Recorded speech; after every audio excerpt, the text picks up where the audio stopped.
Kemudian ada satu yang menarik bahwa Pulau Rune itu bahkan akan ditukar dengan Manhattan. Selamat siang para roller semuanya. Kali ini kita akan bertemu dengan acara yang seri ketiga, History Roll Action, Bacarita Sejarah bersama narasumber kita, Ibu Dr. Umi Barjiah MA. Beliau tentu tidak asing lagi bagi kita semuanya karena beliau sudah lama mengabdi di Universitas Khairun sini pada program studi ilmu sejarah, Fakultas Ilmu Budaya.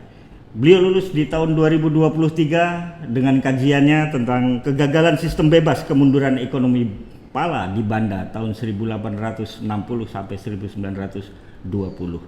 Selanjutnya kita akan mendengarkan penuturan Ibu Umi tentang kajian-kajian terakhirnya mengenai perekonomian Pala di Banda sana, dan tidak ada salahnya kita perkenalkan Ibu Umi kepada hadirin semuanya. Selamat siang Ibu Dr. Umi Barjiah MA. Selamat siang Pak Maman. Kali ini kita bertemu dalam suasana yang membahagiakan. Kita akan bercerita kepada para roller semuanya tentang bagaimana sebenarnya kegagalan sistem bebas kemunduran ekonomi Pala di Banda tahun 1860 sampai 1920-an ini dalam acara History Roll Action sesi ketiga Bacarita Sejarah. Tentu Ibu sebagai orang sejarah akan memberikan satu pengalamannya tentang kesejarahan perekonomian Pala di Banda ini kepada kita semuanya. Terima kasih Ibu. Kajian Ibu Dr. Umi Barjiah tentang kegagalan sistem bebas kemunduran ekonomi Pala di Banda 1860 sampai 1920-an ini. Apa sih yang menyebabkan kegagalan itu? Latar belakang apa yang menyebabkan kegagalan itu, Ibu? Silakan. Oke, terima kasih Pak Maman. Sebenarnya saya nyapa roller dulu ya. Ya. Ya, halo para roller. Assalamualaikum warahmatullahi wabarakatuh dan selamat siang serta salam sejahtera untuk semua. Salam. Kalau kita bicara tentang Banda, Banda itu menurut saya sangat eksotis. Dalam artian eksotis dalam sejarahnya, sumber alamnya, dan juga penduduknya. Karena di situ ada rentetan sejarah yang sangat-sangat panjang, lebih dari 2 abad penguasa Belanda ada di situ, dan penguasaan Belanda ini meninggalkan banyak rentetan sejarah yang baik itu menyenangkan maupun menyedihkan. Dan saya mengatakan bahwa sejarah di Banda, saya mengatakan itu bukan golden age, tapi dark age. Artinya apa? Golden age itu bagi orang Eropa, tetapi dark age itu bagi penduduk lokal.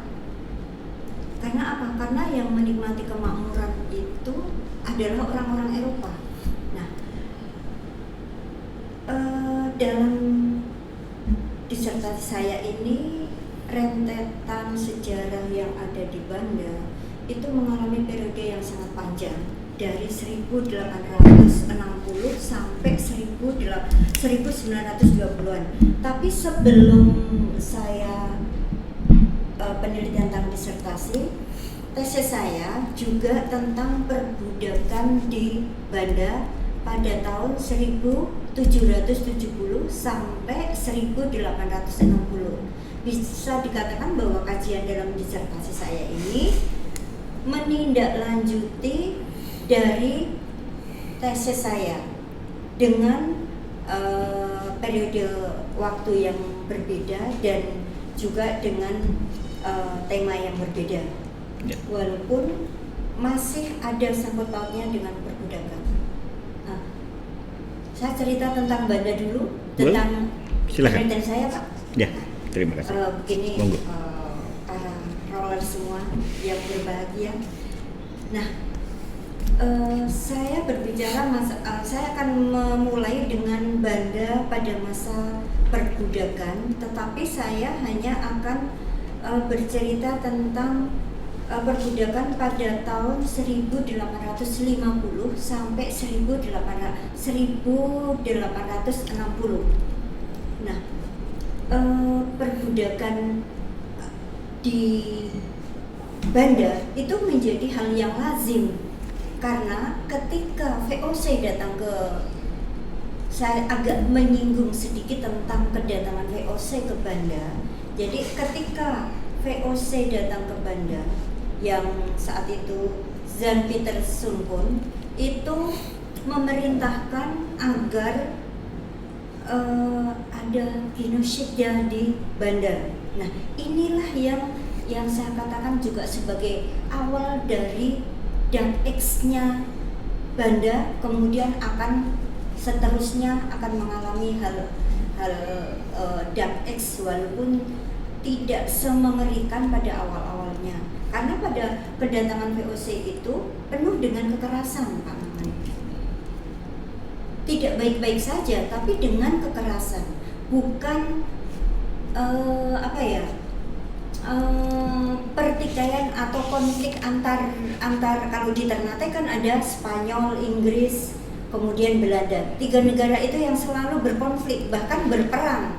Tetapi di Banda, VOC benar-benar menguasai Banda. Bahkan di Lontor itu semua tanah dibangun perkebunan pala. Jadi VOC itu menjadi awal mula Banda mendirikan perkebunan pala yang disebut dengan Perken. Pemiliknya adalah Perkenir. Siapa Perkenir itu? Perkenir adalah orang-orang Eropa yang mayoritas adalah keturunan Belanda, dan mereka mereka itu secara sukarela mendaftarkan diri untuk menjadi pekebun karena Perken, itu dalam bahasa Belanda disebut dengan kebun. Dan ketika mereka mendirikan perkebunan di Banda, mereka masih kemudian menggunakan kata Perken, dan pemiliknya tadi saya sebutkan sebagai Perkenir. Nah, Perken yang dibangun di Banda itu pada awalnya bahkan sampai 83 Perken. Kemudian pada tahun 1800-an terjadi merger, kemudian ada yang diambil alih oleh Perken lain, dalam arti Perken yang lebih besar, dan pada tahun 1500-an hanya ada 34 Perken. 1800-an 1830 itu ada 34 Perken, 3 di Nera, 25 di Lontor, kemudian di Ai, Pulau Ai itu ada 6. Nah, pada awalnya bahwa Perken yang didirikan oleh orang-orang Eropa itu mereka dimodali dulu oleh VOC. Jadi mereka mendapatkan tanah, kemudian mereka mendapatkan tenaga kerja, kemudian mereka mendapatkan peralatan untuk berkebun. Nah, budak saat itu menjadi hal yang lazim sebagai tenaga kerja. Memang perbudakan ini kalau kita bandingkan dengan antara perbudakan di Amerika Latin dengan di Hindia Belanda atau Indonesia sekarang ini akan berbeda. Nah, ataupun akan berbeda dengan perbudakan yang ada di Indonesia. Ya. Saya menyatakan bahwa perbudakan di Banda itu adalah true slavery, perbudakan sejati, karena budak itu bisa diperjualbelikan menjadi hak milik seperti barang, dan kemudian juga bisa dihadiahkan kepada orang lain, Pak. Nah, itu kemudian budak-budak itu dijadikan sebagai tenaga kerja di Perken tersebut. Nah, pada awalnya jadi budak ini menjadi subsidi dari pemerintah Belanda atau yang di Hindia Belanda ini yang mewakili adalah VOC, mereka juga untuk urusan hari-hari mereka masih mendapatkan subsidi bantuan untuk pakaian, makan, kesehatan. Tetapi bantuan yang diberikan oleh VOC ini tidak gratis, Pak. Jadi mereka VOC itu akan menukar bantuan itu dengan produk pala. Jadi pala yang dihasilkan oleh Perkenir itu akan disetor kepada VOC, tidak diperdagangkan secara bebas. Nah, disitulah monopoli itu mulai dijalankan oleh VOC. Artinya bahwa harga pala itu ditentukan oleh VOC, bahkan pengiriman sampai ke Singapura, ke Amsterdam, ke Eropa lainnya itu ditentukan oleh VOC. VOC. Baik. Terima kasih Bu atas luar biasa. Betapa Banda itu memiliki nilai penting yang sangat besar seperti itu, terutama dalam konteks pala, perkebunan pala, karena kita ketahui sendiri kalau kemarin sepintas saya pernah membaca tentang penelitian arkeologi terutama di Banda Neira di wilayah utara di Laut Taka itu ternyata pernah ada pemanfaatan pala itu jauh sebelumnya. Jadi terutama di masa prasejarah ketika orang-orang di Pulau Ai sebetulnya. Menarik sekali ketika tadi ada 3 pulau ya Bu ya. Satu Neira di sana ada 3 perken, lalu kemudian 23 perken ada di Lontor di Banda besarnya, dan 6 perken itu ada di Pulau Ai. Di Pulau Run sendiri tidak ada, padahal Run memiliki nilai sejarah yang luar biasa. Pernah konon katanya mau ditukar dengan Manhattan seperti itu. Nah, ini pertanyaan saya sederhana, kenapa di Pulau Run malah tidak ada perken itu Bu? Oke. Silakan Bu. Jadi kenapa di Pulau Run sendiri tidak ada? Oke Pak Maman, tadi Pulau Run kenapa tidak ada perkennya? Nah, pala itu tumbuh di Neira, kemudian Pulau Lontor, termasuk di Pulau Run. Sebenarnya di Run itu juga tumbuh pala.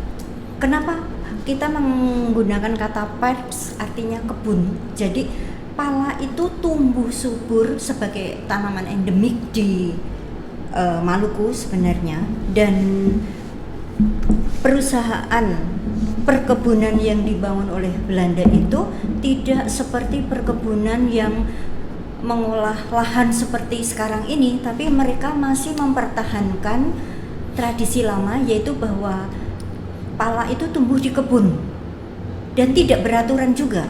Artinya karena pala itu sudah kebun-kebun itu juga menggunakan dulunya kebun penduduk, dan ketika dirampas tanahnya maka mereka meneruskan tradisi penanaman pala secara tradisional itu. Nah, kenapa di Pulau Run tidak ada?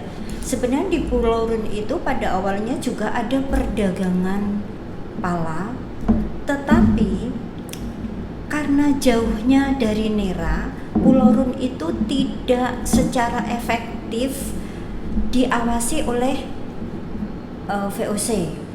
Nah, kemudian mereka atau VOC itu meminta kepada Sultan Ternate, karena Banda masih berada di bawah Kesultanan Ternate, sehingga pada saat itu diadakan perjanjian. Saat itu kalau tidak salah Sultan Mandarsyah itu melakukan perjanjian dengan VOC bahwa semua pohon pala itu ditebang, sehingga Pulau Run itu tidak dijadikan sebagai perken. Nah, kemudian ada satu yang menarik bahwa Pulau Run itu bahkan akan ditukar dengan Manhattan, ya karena banyaknya pala yang tumbuh di Run itu sehingga menjadikan Pulau Run itu punya nilai plus, sehingga ya bahkan ada kabar yang mengatakan bahwa itu bisa saja ditukar dengan Pulau Manhattan. Nah, kemudian setelah ada perjanjian dengan Sultan Ternate itu, maka di Pulau Rune semua pohon pala itu ditebang, ada ekstirpasi pohon pala, sehingga di Rune itu tidak ada produksi dari pala. Nah, itu yang menjadikan mengapa Pulau Rune itu tidak ada pohon pala. Ya karena pengawasannya terlalu jauh, dan ada satu lagi, banyaknya penyelundupan pala dari Pulau Rune. Nah, ini yang tidak bisa diawasi oleh VOC, sehingga adanya perjanjian itu. Pada masa itu, Bu, terutama yang tidak saya tanyakan adalah bagaimana sebenarnya tata guna lahan di dalam perkebunan pala di Banda? Oke, jadi perkebunan tadi saya katakan bahwa perkebunan itu lahannya luas ya Pak ya. Jadi tidak seperti kebun-kebun yang sekarang ini, tapi mereka di dalam, karena ada misalkan di Nera atau di Lontor saja yang padat, setiap jengkal tanah itu anggaplah sudah dibagi-bagi, kecuali ada kampung Sewame, Wayer itu memang, tapi kampungnya pun tidak relatif luas ya, karena kebun-kebunnya juga sudah diambil oleh VOC untuk dibagikan kepada para perkenir itu. Nah, jadi perkebunan pala itu menganut sistem perkenstil ya di Banda itu. Nah, mereka saya contohkan aja di Lontor. Di Lontor itu jadi setiap tanah itu dibagi-bagi, setiap perkenir itu mendapatkan tanah yang luas, kemudian setiap perken itu dibatasi oleh semacam tugu. Semacam tugu. Jadi kalau tata luas lahan setiap perken itu jadi tata ruang perken ya, itu jadi ada rumah perken sebagai induknya, induk rumah. Di sekitar perken itu, sekitar rumah perkenir itu ada gudang, ada kemudian gudang, terus tempat untuk saya ini menerangkan perken Grootwaling miliknya Van den Broek. Jadi dari keluarga Broek ini, Van den Broek ini, mereka mempunyai perken yaitu Grootwaling, kemudian Kleinwaling, dan juga kemudian setelahnya itu Spansibie. Nah, dari perken itu masing-masing dibatasi oleh tugu, saya katakan tadi oleh tugu, dan di lokasi di lahan luas perken itu ada rumah parkenir, kemudian ada gudang, ada tempat penyemaian, kemudian juga ada barak untuk dijadikan sebagai tempat tinggal pekerja budak yang awalnya adalah budak. Kemudian juga di situ ada juga tempat pengasapan, Pak. Jadi pengasapan itu biasanya lantai 2. Saya sini agak sedikit menyinggung tentang pengasapan itu. Jadi pengasapan itu dibuat lantai 2, lantai 1 itu memang dikosongkan, dan disitulah bara atau membakar kayu atau membakar kayu, biasanya kayu itu kemudian ada asapnya yang naik, dan di lantai 2 itu bukannya beton ataupun semen yang sebagai penyekat dari lantai 2 itu, tetapi kayak semacam para-para. Nah, disitulah mereka menyebutnya sebagai loteng. Nah, di loteng itulah pala kemudian dihampar di para-para itu. Nah, dari bawah itu asapnya naik ke atas. Nah, inilah sistem pengasapan yang dilakukan di Banda selain dengan pengeringan. Tetapi kualitas dari pengasapan lebih bagus daripada pengeringan matahari.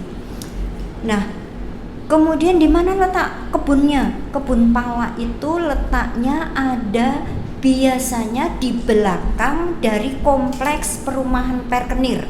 Mereka dari kompleks perumahan Perkenir itu mereka akan membangun tembok tinggi. Nah, di belakang tembok itulah kebunnya para Perkenir.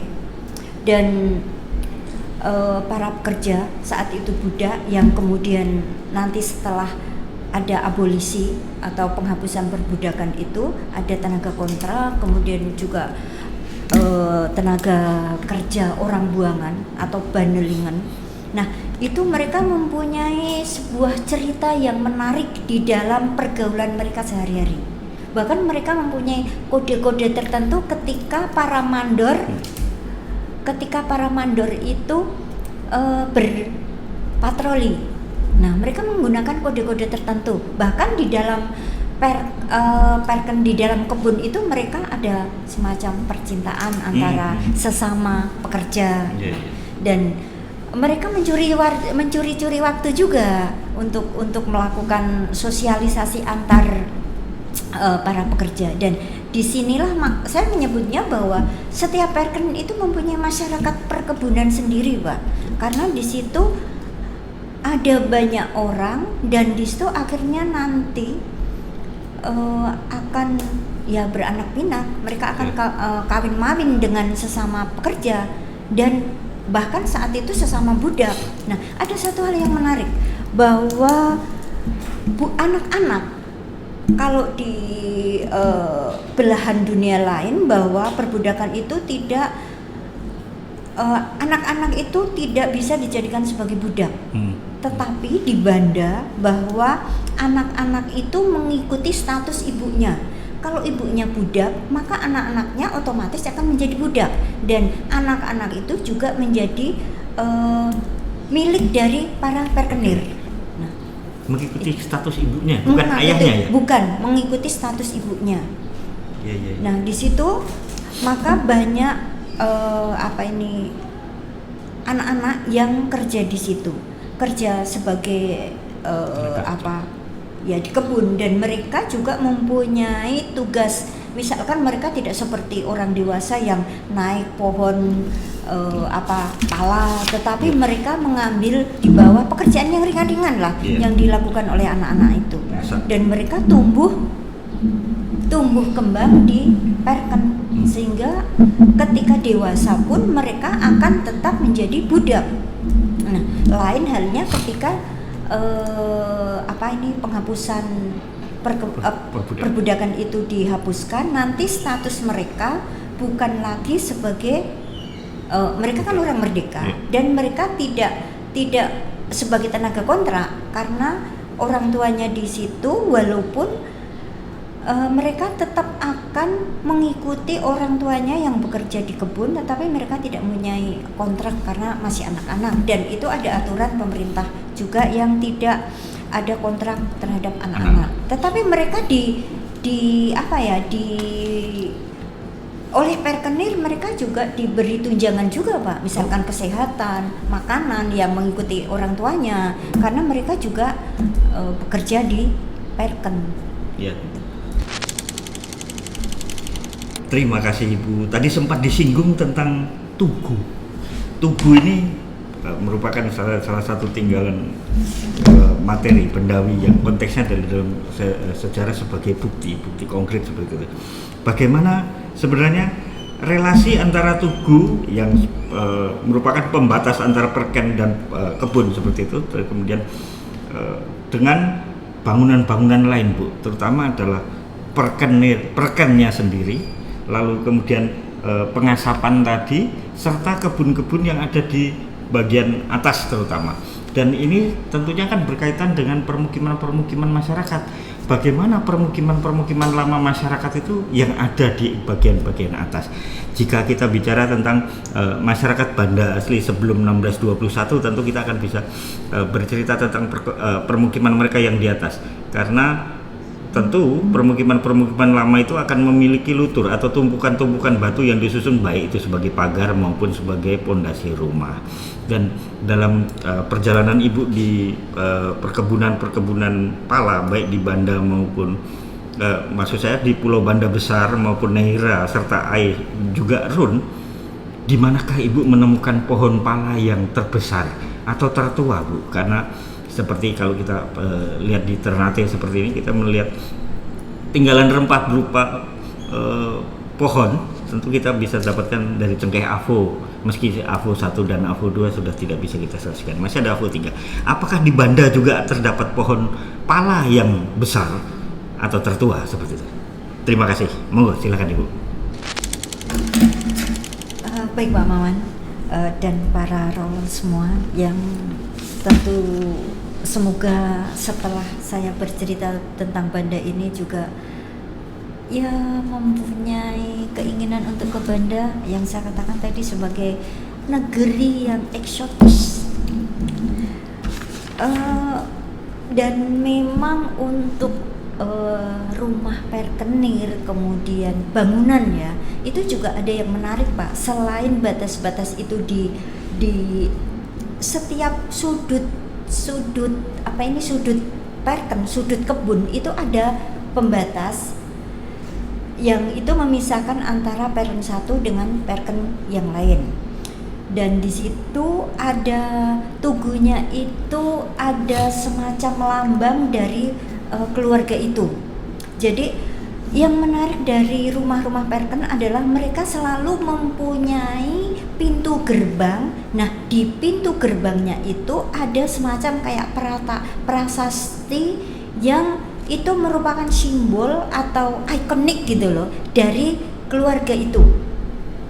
Jadi mereka akan membuat tulisan-tulisan di gerbang dari kompleks rumah Perkenir itu. Kemudian juga mereka akan dengan relief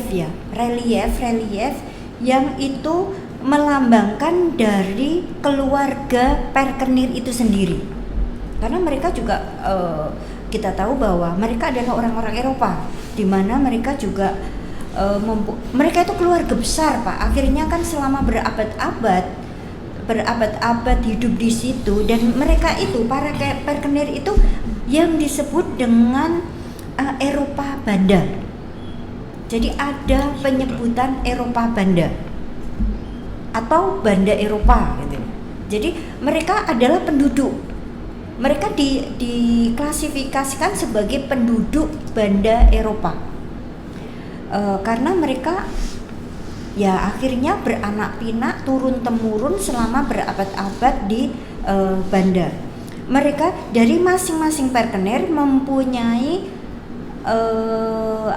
gapura, kemudian ada semacam tugu-tugu, baik itu tugu itu yang diletakkan di sebagai pembatas kebun dan juga ada di ruang lingkup dari kompleks perumahan Perkenir itu. Nah, kemudian untuk yang di penduduk itu, bahwa tentu saja kita orang Indonesia ini sudah mengenal religi sejak zaman prasejarah ya Pak ya, prasejarah.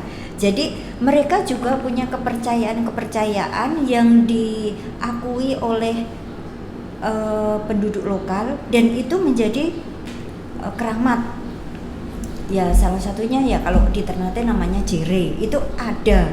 Dan kemudian mereka juga makam-makam. Oh ya, saya kembali ke kompleks Perkenir tadi, bahwa untuk pekuburan atau pemakaman keluarga Perkenir dan juga para tenaga kerja itu letaknya ada di kompleks Perken itu juga. Jadi mereka juga mempunyai pekuburan. Beda dengan di Neira, karena di Neira itu ada tempat pusatnya pemerintahan.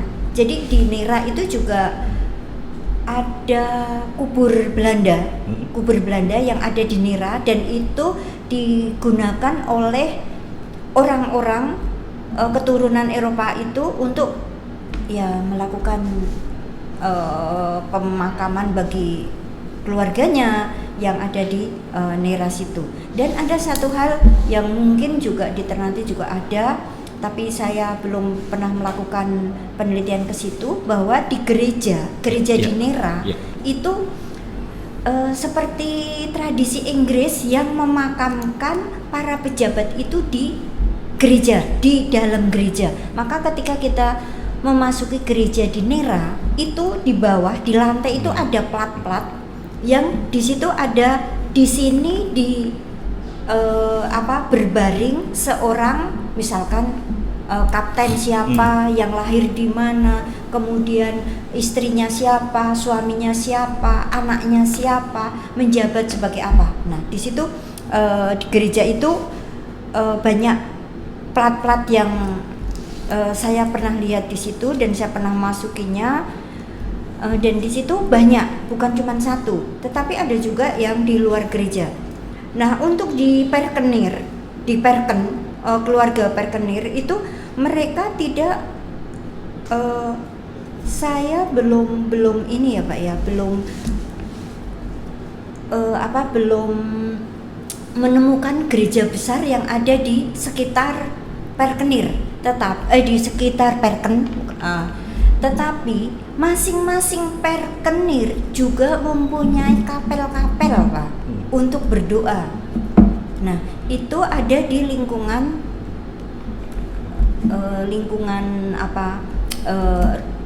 kompleks Perken. Nah, kemudian juga bahwa ketika tenaga kerja kontrak, fasilitas untuk melakukan peribadatan juga dibangun oleh Perkenir untuk melakukan peribadatan bagi para pekerja. Mereka juga mendirikan musola, dan mereka juga mempersilahkan para tenaga kerjanya itu untuk, misalkan terutama setelah panen besar, mereka mengadakan pesta, dan di pesta itu tenaga kerja yang mayoritas adalah orang-orang Jawa, mereka melakukan pertunjukan seni di Perkenir itu. Ada wayang, ada Perkenir saya pernah bertanya sama The Last Perkenir, namanya Bapak Pongki van den Broek. Beliau itu juga mengatakan bahwa dulunya di Perken Grootwaling itu ada gamelan Pak, dan juga ada pakaian-pakaian untuk pertunjukan seni tari, kemudian ada wayang, ketoprak. Pokoknya budaya-budaya yang dari Jawa itu mereka tetap akan melakukan di Banda. Nah, itu menjadi hal yang menarik. Walaupun pada kenyataannya seperti ini, ada diaspora antara tenaga kerja karena ya setelah berpuluh-puluh tahun itu para keturunan dari tenaga kerja itu mereka sudah kehilangan identitas Jawanya. Mereka mengakui bahwa mereka keturunan Jawa, tapi identitas Jawanya itu udah hilang, dan mereka kemudian menjadi Banda. Ada diaspora menjadi Banda di situ. Nah, itu. Terima kasih para ruler semua yang masih tetap aktif menyaksikan kajian sejarah kita melalui Historical Action seri ketiga, bacaan cerita sejarah bersama Dr. Umi Bardiah MA. Ibu Dr. Umi, di dalam konteks perkebunan pala tentunya kita akan bicara kepada unit terkecil, yaitu adalah tenaga kerja sebagai supporting system bagi perkebunan itu. Boleh dong kita mengetahui tentang bagaimana sebenarnya kebutuhan tenaga kerja, lalu bagaimana sistem perekrutan maupun pengelolaan tenaga kerja itu di dalam perkebunan pala itu sendiri. Silakan Ibu. Oke Pak Maman, kita tahu bahwa yang namanya perkebunan itu pasti ada semacam kayak mata uang ya, ada dua sisi yang mereka itu tidak bisa kita pisahkan. Di dalam perkebunan pala di Banda itu ada kayak dua sisi mata uang, satu sistem perdagangan dan kalau kemudian juga sistem tenaga kerja. Nah di dalam perdagangan itu nanti akan kita berbicara masalah produksi pala itu sendiri dan juga pemasarannya. Nah untuk sekarang ini kita bicara masalah tenaga kerja. Nah pada awalnya bahwa Perken di Banda itu menggunakan tenaga kerja budak, yang budak itu bisa didapatkan dari satu bantuan dari pemerintah VOC. Kemudian para Perken ini juga membeli budak dari pasaran budak. Nah di Maluku ada pasaran budak, kemudian juga di Makassar, apalagi di Batavia. Kemudian ada juga yang dari bajak laut, dari Sherover. Jadi bajak laut itu bagi Perkenir sendiri bukan sebagai musuh, tapi dia adalah penyuplai budak bagi perkebunan pala, karena mereka melakukan riding terhadap kampung-kampung yang ada di pesisir, kemudian menangkap orang-orang sehat. Ingat, orang-orang sehat, karena mereka mengetahui bahwa mereka akan dijadikan sebagai tenaga perkebunan sehingga harus sehat. Nah itu yang budak itu didapatkan dari mana?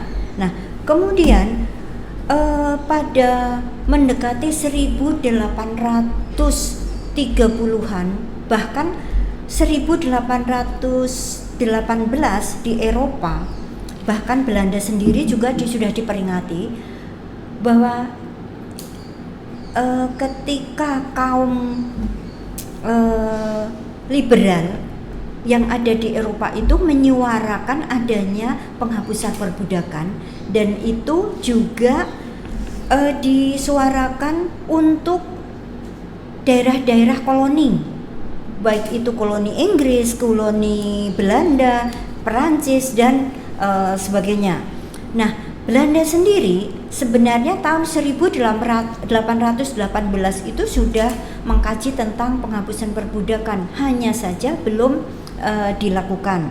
Kemudian tekanan internasional terhadap penghapusan perbudakan itu semakin besar, sehingga mereka para penguasa atau para kolonial itu kemudian mereka membebaskan para budaknya. Inggris sudah lebih dulu melakukan, Perancis lebih dulu melakukan, sementara yang Belanda sendiri sebenarnya malah akhir-akhir. Indonesia, Hindia Belanda, dengan Suriname malah lebih dulu Hindia Belanda, karena baru beberapa tahun kemudian ke Suriname. Kita ingat bahwa Suriname adalah juga jajahan dari Belanda. Nah, Belanda melakukan penghapusan perbudakan itu pada tahun 1860. Nah, saat itu sebelum tahun 1860 itu mereka juga sudah melakukan ya semacam kayak mereka ada di dalam perundang-undangan, atau mereka menyebut penghapusan perbudakan dari pasal-pasal kalau tidak salah 114, pasal 114 itu bahwa perbudakan dihapuskan di wilayah Hindia Belanda paling lambat 1 Januari 1860 di wilayah Jawa, Madura, dan Banda. 3 wilayah itu menjadi tahap pertama dalam penghapusan perbudakan. Nah, bagaimana dengan nasib budak? Ternyata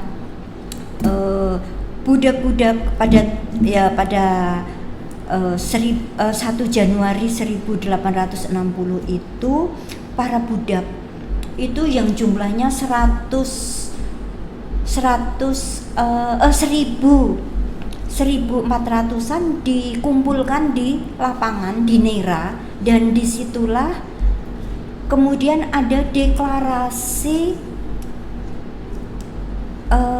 penghapusan perbudakan. Nah, tentu saja jadi penghapusan perbudakan itu ada hal yang membuat budak itu mereka tidak percaya, karena ketika mereka dibawa ke Neira, mereka tidak tahu mengapa mereka dikumpulkan dibawa ke Neira. Dan setelah ada deklarasi penghapusan perbudakan itu, mereka menjadi semacam shock gitu loh, karena mereka sudah menjadi saya sudah merdeka. Nah itu, jadi mereka bahkan tidak bisa berkata-kata bahwa mereka sekarang adalah orang merdeka. Nah, kemudian residen di situ juga ketika di dalam pidatonya deklarasi penghapusan perbudakan itu juga mereka menawarkan para budak itu yang notabene adalah orang merdeka itu bisa kembali bekerja di Perken, dan mereka akan menjadi tenaga kontrak. Tetapi apa yang terjadi? Hanya dari 1000-an lebih orang budak itu hanya 73 yang bersedia bekerja kembali di Perken. Nah, itu kan ironis, dan itu menjadikan semacam para pejabat di Neira, pejabat di Banda itu ya shock juga, karena kalau para budak tidak mau kembali ke Perken, siapa yang akan menjadi tenaga kerja? Nah, itu kemudian bahwa orang-orang budak ini, para budak yang telah merdeka ini, kemudian mereka kembali ke kampung halaman. Kemudian ada juga yang tetap menetap di Neira. Bahkan orang budak-budak dari Jawa pun tidak akan kembali ke Jawa karena kemiskinan. Nah, kemudian para Perkenir kemudian mengusulkan kepada pemerintah Hindia Belanda untuk merekrut para tenaga kerja dari pulau-pulau di sekitar.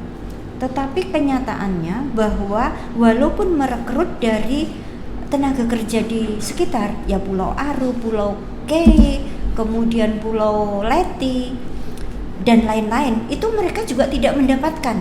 Bahkan ada suatu ketika itu mereka dengan pejabat itu, pejabat yang tentu saja pejabat rendahan yang akan merekrut di Pulau Leti itu hanya mendapatkan tidak sampai 10 orang yang mau bekerja di perkebunan. Nah, akhirnya mereka itu juga panik karena pada saat itu produksi pala itu panen harus segera dilakukan karena pala tidak bisa menunggu untuk terlambat panen. Dan saat itu juga pada tahun 1860 itu menjadi produksi yang di luar ekspektasi dari para Perkenir. Nah, ini yang kemudian mereka harus mendapatkan tenaga kerja yang mendadak gitu. Ada untuk panen yang tidak bisa terlambat untuk dipetik palanya itu. Nah, karena apa? Sebelum ada penghapusan perbudakan, pemerintah juga mendatangkan 100 orang pekerja dari Jawa ke Banda. Dan sampai di situ juga hanya ada 97-an pekerja yang berhasil sampai di Banda, dan itu pun ketika pada saat abolisi itu para pekerja belum datang. Nah, akhirnya para Perkenir itu kemudian merekrut tenaga upahan. Jadi mereka tidak ada penduduk lokal, kemudian juga budak itu tidak terlalu untuk bersemangat untuk kembali ke Perken, mungkin traumatis tersendiri dengan kehidupan ataupun status. Dan juga ada hal yang menarik bahwa orang Banda lokal, orang Banda sendiri itu tidak tertarik dengan menjadi pekerja di Perken. Nah, itu makanya pemerintah juga Perkenir melalui agen-agen, salah satu agen adalah Mbak Dilah. Mbak Dilah itu adalah konglomerat Banda pertama, dan itu yang menyediakan tenaga kerja untuk Perken. Kemudian para Perkenir juga mendapatkan tenaga kerja di agen-agen, baik di Makassar, kemudian di Batavia ataupun wilayah-wilayah lain yang merekrut tenaga kerja. Dan tenaga kerja itu tidak, pada awalnya para Perkenir itu menghendaki adanya tenaga kerja dari Cina, tetapi karena kosnya terlalu besar untuk mendatangkan tenaga kerja di Cina, jadi perekrutan dari tenaga kerja dari Cina itu gagal. Kemudian beralih merekrut tenaga kerja dari Jawa. Dan ini setelah tahun 1860-an itu selalu setiap tahun ada perekrutan tenaga kerja kontrak dari Jawa. Dan ada satu hal yang menarik juga di Banda, bahwa di Banda selain menggunakan budak juga menggunakan tenaga kerja orang buangan, Pak. Kita tahu bahwa 1800 Bandelingan ya, orang tenaga kerja orang buangan. Orang buangan itu namanya Bandelingan dalam bahasa Belanda. Dan mereka itu adalah orang-orang yang dianggap melakukan tindakan kriminal ataupun subversi ataupun tindakan yang melanggar hukum lainnya yang bersifat parah. Jadi tenaga kerja orang buangan ini, kenapa mereka bisa? Jadi pada awalnya karena kekurangan tenaga kerja itu, para Perkenir menghendaki agar orang buangan itu menjadi tenaga kerja. Dan sebagai untuk ganti dari masa hukuman, jadi tenaga kerja orang buangan ini setelah mereka habis masa hukumannya, mereka akan menjadi orang bebas. Dan Bandelingin itu biasanya itu mereka tidak kembali ke asalnya, tetapi mereka akan direkrut menjadi tenaga kontrak. Dan itulah orang buangan inilah yang juga sedikit menyelamatkan dari tenaga kerja ketika ada abolisi tersebut, karena mereka akan mengajari para tenaga kerja untuk memetik atau mengolah pala. Nah, itu yang dilakukan oleh orang-orang buangan. Dan orang buangan itu mayoritas adalah laki-laki. Dan ada hal yang menarik di Banda juga, bahwa orang buangan yang berasal dari bangsawan itu mereka tidak mengirim ke Perken. Salah satu contohnya misalkan ada Wedono dari mana ini, daerah Jawa Tengah itu, yang kemudian dibuang ke Banda karena dari bangsawan mereka hanya di penjara di Benteng Belgika. Ada salah satu Wedono dari Kendal itu hanya di penjara di Benteng Belgika. Nah, untuk orang-orang yang dianggap bagi mereka sangat jahat ya, dianggap yang mempunyai pelanggaran misalkan subversi, itu yang dianggap tingkat tinggi, mereka juga dirantai. Terutama para penjahat yang tentang pembunuhan itu dirantai. Nah, itu disebut dengan ketingen. Jadi mereka dirantai, kemudian tidak langsung, jadi tenaga kerja itu tidak langsung ditempatkan di Perken, tetapi mereka di penjara dulu di Nassau, kemudian juga di Belgika. Nah, di Nassau, di Belgika itu mereka juga ada semacam pelatihan untuk bagaimana bekerja di perkebunan. Jadi ada pelatihan-pelatihan yang diberikan sehingga mereka nantinya ketika mereka sampai di Perken, mereka tidak asing dengan pekerjaan yang akan dilakukan. Nah, orang-orang buangan ini juga disuplai oleh pemerintah.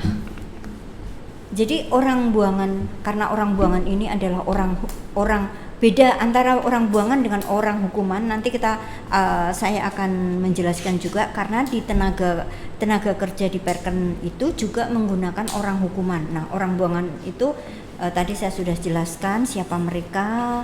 Kemudian orang itu yang dibuang ke Banda. Kenapa Banda sebagai tempat pengasingan atau pembuangan orang-orang yang dianggap melanggar hukum? Ya karena Banda ini kita melihat dari geografisnya itu kan tempatnya terpencil sehingga jauh dari jangkauan tempat asal orang-orang buangan itu. Dan mengapa terpencil itu yang tempat terpencil digunakan sebagai tempat pengasingan? Karena satu, mudah diawasi. Banda itu pulaunya tidak besar, jadi ada pulau kecil. Karena ketika mereka akan melarikan diri, mereka mudah diawasi oleh para tentara bayaran, atau tentara bayaran ini juga didatangkan oleh pemerintahan Hindia Belanda itu dari Jawa. Tentara bayaran inilah yang mengawasi para orang buangan, baik yang berada di Benteng Nassau, di Benteng Belgika, maupun para tentara bayaran itu juga ditempatkan di Perken. Dan mereka inilah yang mengawasi orang-orang buangan sekaligus diangkat sebagai mandor. Nah, itu yang dilakukan oleh orang buangan. Nah, orang-orang saya tadi katakan Kettingen, pada awalnya mereka memang ditempatkan di Benteng Nassau atau di Benteng Belgika, kemudian sampai dibawa ke Perken. Itu mereka masih tetap dirantai. Pada awalnya rantai itu tidak dilepaskan, sehingga kemudian ketika ada kunjungan pejabat dari pemerintah Hindia Belanda ke Banda, ketika mereka melihat mereka bekerja di Perken, itu ada kemudian kritik bahwa ini melanggar dari sisi kemanusiaan, sehingga rantai itu dilepaskan. Dan juga ada pertimbangan lain bahwa kalau dengan rantai itu kerja, terutama memanjat pohon, itu kan tidak efektif, akan sangat mengganggu. Nah, itu orang-orang buangan.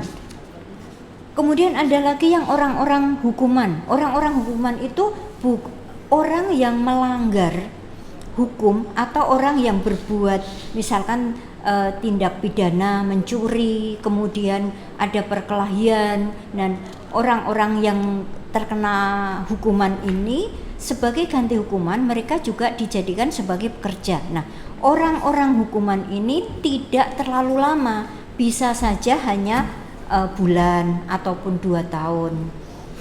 Nah, orang-orang ini juga ada yang berasal dari Cina.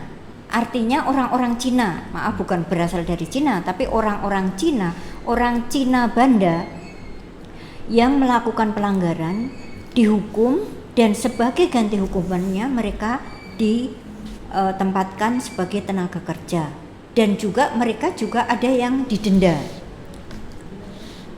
Di situ saya pernah mewawancarai penduduk Banda. Itu ada mereka mengaku dirinya sebagai keturunan dari Martodipuro, Raden Martodipuro. Itu merupakan orang buangan yang dipekerjakan di Perken. di Perkenera, dan mereka itu orang-orang buangan itu juga mereka mempunyai pengikut ya Pak Maman. Mereka punya pengikut sehingga mereka itu juga ya semacam kayak kelompok yang diasingkan atau dibuang kemudian ditempatkan sebagai tenaga kerja, termasuk dengan para pengikutnya. Pengikut yang dimaksud ini pengikut dari seseorang yang misalkan punya kuasa. Mereka punya anak buah, dan semua dari pemimpin dan anak buah itu ditangkap oleh Belanda dan dibuang ke Banda. Nah, sebagai ganti hukumannya mereka dijadikan tenaga kerja. Jadi yang dijadikan tenaga kerja itu bukan hanya pemimpin itu, tapi juga anak buahnya. Sehingga di perkebunan itu juga ada ya kelompok-kelompok yang mempunyai ya kayak sebuah wilayah yang mempunyai kelompok yang ditakuti. Nah, itu di Perken juga ada. Tetapi di Perken itu belum pernah ada semacam konflik yang besar-besaran, dan mereka tidak pernah melakukan aksi atau gerakan untuk protes terhadap Perkenir. Itu sampai pada akhir dari Perken itu tidak pernah ada aksi kecuali orang-orang Buton, dan itu pun orang-orang Buton itu bukanlah pekerja tetapi orang yang berada di luar Perkenir itu sering melakukan aksi. Nah, itu yang tentang orang buangan. Kemudian kenapa orang buangan ditempatkan di Banda itu sebagai kompensasi karena ketika penghapusan perbudakan itu kan setiap Perkenir ada kompensasi finansial ya. Itu jadi setiap budak itu ada semacam harga gitu Pak, semacam harga untuk kompensasinya. Nah, tetapi pemerintah Hindia Belanda pada akhirnya tidak pernah memberikan kompensasi itu berupa finansial. Sebagai gantinya ada peningkatan pengiriman orang buangan ke Banda. Nah, itu yang dilakukan oleh pemerintah Hindia Belanda, dan itu orang buangan itu berakhir sampai 1870-an itu masih pengiriman orang buangan itu masih dilakukan. Nah, orang buangan itu kita tahu bahwa di Jawa itu ada perang Jawa. Nah, itu banyak orang yang tertangkap dari perang Jawa itu dan kemudian diasingkan ke Banda. Terima kasih Ibu atas penjelasan yang luar biasa tentang tenaga kerja. Ibu, secara pribadi bolehkah saya mengkonfirmasi tentang keberadaan kampung Perkenir lama yang ada di Banda? Sepintas saya membaca itu ada satu kampung namanya Urtatan. Ada hubungannya itu dengan ini? Karena di dalam narasi Urtatan itu juga ada satu megalitik yang kemudian ada cekungan gitu, terkadang berisi air. Menurut dari narasi itu dikatakan bahwa ketika orang-orang itu hendak melakukan bersih hutan, tradisi bersih hutan, terus kemudian tradisi ucap syukur setelah panen, mereka datang kepada megalitik. Dalam konteks ini maksud saya adalah tentang ritual-ritual lama yang berhubungan dengan batu-batu besar. Itu pertama, dan monggo silahkan dikomentari tentang bagaimana tadi ritual-ritual yang berhubungan dengan batu besar, karena di Kumber sendiri juga ada megalitik berupa menhir raksasa gitu kalau tidak kira. Monggo, terima kasih banyak. Nah, kalau tentang peninggalan megalitik itu ada berkaitan dengan orang-orang lokal Banda. Jadi kalau orang-orang keturunan Eropa itu mereka tidak pernah melakukan semacam itu ya. Jadi itu adalah orang-orang yang orang-orang lokal. Dan ada orang kaya itu adalah ketua adat, atau mereka menyebutnya sebagai bapak raja. Nah, ketika mereka mau melakukan panen, mereka biasanya berkumpul untuk melakukan upacara, Pak. Mereka juga menggunakan panji-panji. Nah, setelah panen juga mereka melakukan perayaan setelah panen.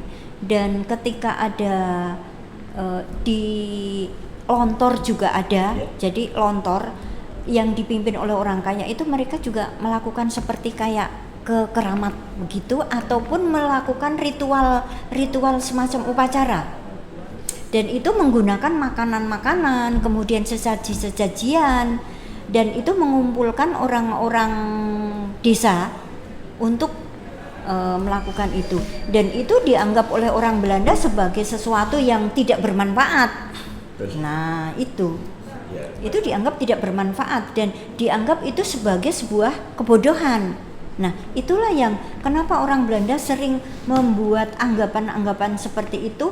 Mereka selalu menganggap bahwa penduduk lokal itu melakukan ritual-ritual yang dianggap mereka sebuah kebodohan, dan mereka juga tidak memahami bagaimana karakter penduduk lokal ketika mereka kan sering bilang bahwa mengapa penduduk lokal itu tidak rajin, padahal sumber alamnya kaya. Nah, itu yang anggapan orang Belanda itu selama bertahun-tahun terhadap penduduk lokal itu seperti itu. Jadi mereka, dan ada sumur itu, Pak, sumur yang Parigi, rantai Parigi itu setiap 10 tahun sekali dicuci, dan itu seperti ya di Jawa, jadi airnya itu dianggap berkah, dan itu juga menggunakan ritual-ritual yang itu sangat menarik sekali. Nah, dalam konteks Banda sebagai satu wilayah yang terisolir seperti itu, dan potensi rempahnya yang sedemikian melimpah, bagaimana mereka mendistribusikan rempah-rempah itu di tengah lautan yang luar biasa? Lautnya kan sangat bergolak nih, Bu. Seingat saya dari musim apapun Banda itu kena musim, sehingga tentu mereka akan berpikir tentang transportasi lautnya. Mungkin perahu-perahu yang mereka buat, barangkali di sana juga ada tradisi pembuatan perahu, atau memang ada satu upacara ritual berupa memandikan belang itu, Bu, dan belang ini nanti akan berupaya dalam melindungi negeri itu, kesejahteraan orang Banda. Untuk Pulau Ai itu kan agak jauh dari Neira, sementara Lontor itu dekat saja. Jadi mereka menggunakan perahu setiap panen setelah dikeringkan, kemudian dipak dengan kayu. Ternyata, Pak, ada semacam pengolahan sebelum dikirim itu. Mereka perlakuan terhadap pala itu ternyata tidak sembarangan, karena mereka juga merendamnya dengan air kapur, sehingga karena akan melakukan perjalanan yang berbulan-bulan, sehingga mereka takut untuk pala itu berjamur, sehingga mereka merendamnya dengan air kapur. Kemudian pala yang dikirim itu ada bermacam-macam. Yang paling utama itu pala yang masih ada cangkangnya, dan pala yang sudah dikupas cangkangnya. Yang dikupas ke cangkangnya itu ada tiga kategori. Ada yang utuh, ada yang sudah pecah, dan ada yang remuk. Nah, ini kan sangat rentan terhadap jamur. Nah, itu mereka melakukan tindakan pencegahan agar jamur tidak berjamur. Itu mereka merendamnya dengan air kapur. Kemudian juga sering menggunakan kayak lemon. Nah, itu. Ya. Terus untuk pengiriman dari pulau itu, terutama Pulau Ai, mereka menggunakan perahu. Kita tahu bahwa Banda itu membeli perahu itu dari Aru, Pak. Aru. Ya. Maaf. Dari Kei, Aru dan Kei itu sebagai penghasil perahu. Karena di hutannya sudah banyak tanah kayu yang memang khusus untuk perahu. Jadi termasuk ini atap rumbia itu juga dari Aru dan Kei. Jadi Banda itu hanya satu produk, yaitu pala. Di Banda tidak punya apa-apa selain pala. Jadi kenari itu bisa dikatakan sebagai produk dari pertanian, tapi tidak utama dan tidak menjadi komoditas yang menguntungkan.